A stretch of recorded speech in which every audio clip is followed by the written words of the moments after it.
अस्सलामुअलैकुम। Short hand के एक और लेक्चर के साथ नॉलेज ट्यूटर के प्लेटफॉर्म से आपके सामने हाजिर हूँ। जैसे कि हम गुज़श्ता कई लेक्चर्स में डबल कंसोनेंट्स पढ़ रहे हैं, इन्हीं कंसोनेंट्स में एक और हुक जो आज हम पढ़ने जा रहे हैं वो है एन का हुक। ये हुक स्ट्रेट स्ट्रोक्स में और कर्व स्ट्रोक्स दोनों तरह के स्ट्रोक्स में यूज होता है। पहले हम देखेंगे कि स्ट्रेट स्ट्रोक्स में एन का हुक कहां पे और किस तरह का हुक है। ये हमारे पास स्ट्रेट स्ट्रोक्स है। इसमें एंड में क्लॉकवाइज मोशन में छोटा सा जो हुक बनेगा वो एन को रिप्रेजेंट करता है। यानी एन हुक स्ट्रेट स्ट्रोक में क्लॉकवाइज मोशन में बनेगा और छोटा सा हुक बनेगा, और कर्व स्ट्रोक में एन हुक एंड में बनेगा, इनसाइड बनेगा और छोटा सा हुक बनेगा। यानी हमारे पास कर्व स्ट्रोक में इनसाइड एक ही जगह है, वहां छोटा या बड़ा दो हुक बन सकते हैं, तो छोटा हुक जो है वो एन को रिप्रेजेंट करता है। स्ट्रेट स्ट्रोक में हमारे पास क्लॉकवाइज और एंटी क्लॉकवाइज दो तरह के हुक्स बनते हैं, तो स्टार्ट में भी और एंड में भी। तो एन का हुक चूंकि एंड में बनेगा और छोटा हुक बनेगा, वो एन को रिप्रेजेंट करता है। अब यहां पे आप देख सकते हैं जैसे पेन, प्लेन, 10। इस हुक के साथ आप स्ट्रोक को हाफ कर सकते हैं, जैसे पाउंड। अच्छा, दो स्ट्रोक्स हो गए तो भी पहले वाले स्ट्रोक के साथ या दूसरे स्ट्रोक के साथ ये हुक आ सकता है, चूंकि ये नॉर्मल एक स्ट्रोक की तरह ही होता है। प्रेसिडेंट, अटेंडेड, पहले स्ट्रोक के साथ हुक है और दूसरा स्ट्रोक हाफ किया हुआ। पॉइंटिंग, यानी आप हाफिंग स्ट्रोक के साथ अगला स्ट्रोक ज्वाइन भी कर सकते हैं। यानी कहने का मकसद ये है, आपका एन हुक स्ट्रोक के एंड में आता है, उससे अगला स्ट्रोक स्ट्रेट हो, कर्व स्ट्रोक हो, दोनों स्ट्रोक ज्वाइन हो सकते हैं, और ये हुक हाफ स्ट्रोक के साथ भी आ सकता है। ठीक है, अब आते हैं कर्व स्ट्रोक में। कर्व स्ट्रोक में चूंकि इनसाइड बनता है, एंड में बनता है और इनसाइड बनता है। देखो फाइन, 7, फाइन है तो फाउंड भी हो सकता है। आप इसको छोटा सा करके यानी हाफ स्ट्रोक के साथ भी आप लिख सकते हैं। माइंड या माइंड है तो आप हाफ करके छोटा सा स्ट्रोक भी आप लिख सकते हैं। दो स्ट्रोक्स हो गए तो भी आ सकता है सेल्समैन, और इन हुक के साथ अगला स्ट्रोक आराम से ज्वाइन होता है, जैसे इवनिंग। अमाउंटिंग यानी हाफ करके इसके साथ हुक बना के फिर अगला स्ट्रोक भी ज्वाइन कर सकते हैं, कोई मसला नहीं है। अच्छा, उसके बाद आते हैं, हमने दो तरह के स्ट्रोक्स पढ़े हैं, यानी एक वो स्ट्रोक्स हैं, वो हुक्स हैं जिनके एंगल में हमें अक्सर सर्कल भी मिलता है। अगर वहां सर्कल भी है, हुक भी है, तो उनके साथ क्या सलूक होगा, यानी क्या करेंगे। अब पहले हम कर्व स्ट्रोक्स को देखते हैं। कर्व स्ट्रोक के एंड में बनता है और इनसाइड बनता है, तो सर्कल भी एंड में बनता है और इनसाइड ही बनता है। अब कर्व स्ट्रोक में एन का हुक आता है और सर्कल दोनों आ जाते हैं, तो हम क्या करेंगे।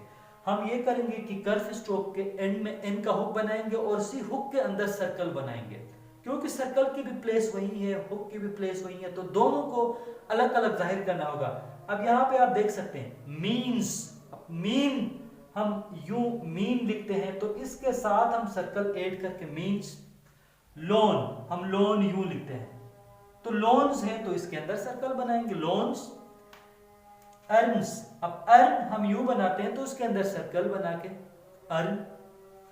वुमेन, अब वुमेन्स हैं तो हम एंड में उसके अंदर सर्कल बनाएंगे। अब हम आते हैं स्ट्रेट स्ट्रोक में। अब स्ट्रेट स्ट्रोक का केस जुदा है, क्योंकि स्ट्रेट स्ट्रोक के एंड में जो सर्कल बनता है वो एंटी क्लॉकवाइज बनता है, उसमें कोई सर्कल नहीं है क्लॉकवाइज मोशन में। अब एन का हुक जो बनता है वो क्लॉकवाइज मोशन में बनता है। अब अगर क्लॉकवाइज मोशन में आपके पास एन का हुक भी है और सर्कल भी है, तब क्या करेंगे। सेम केस जो आर हुक के साथ हमने पढ़ा था, क्योंकि क्लॉकवाइज मोशन में आर का हुक भी है। जब आर के हुक के साथ सर्कल आता है तो हम जस्ट एक सर्कल बनाते हैं, तो क्लॉकवाइज मोशन में इस सर्कल का मतलब जस्ट एस नहीं था बल्कि एस आर बी था। सेम केस एंड में एन के साथ है, यानी एन में हम क्लॉकवाइज मोशन में एन का हुक बनाते हैं। अब क्लॉकवाइज मोशन में हमें एन के साथ एस पी आता है, तो हम क्या करेंगे, हम जस्ट एक सर्कल बनाएंगे और इस सर्कल के अंदर एन के साथ एस बी शामिल होगा।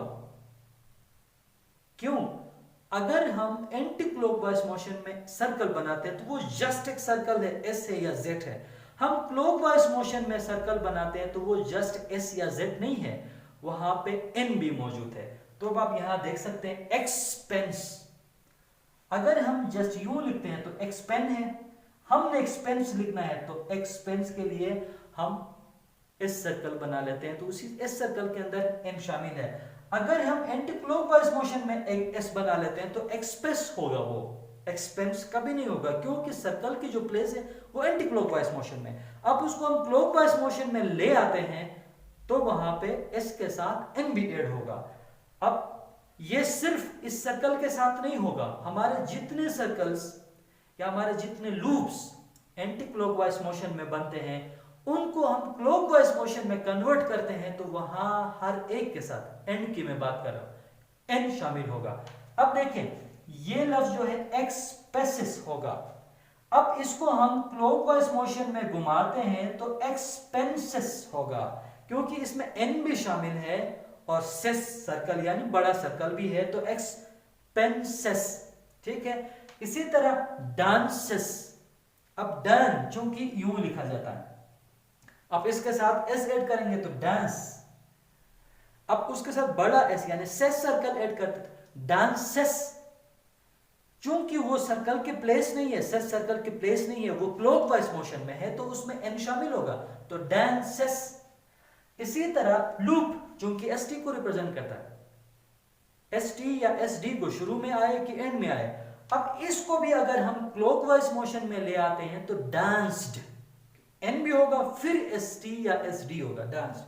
और स्ट्रेट हॉरिजॉन्टल स्ट्रोक में यहां पे भी एंटी क्लॉकवाइज मोशन में यानी यूं बनना चाहिए था, हम उसको क्लॉकवाइज मोशन में बना रहे हैं तो इसमें भी एन शामिल होगा, यानी अगेंस्ट, अगेंस्ट होगा क्लॉकवाइज एंटी क्लॉकवाइज मोशन में, अगेंस्ट होगा क्लॉकवाइज मोशन में हम घुमाएंगे।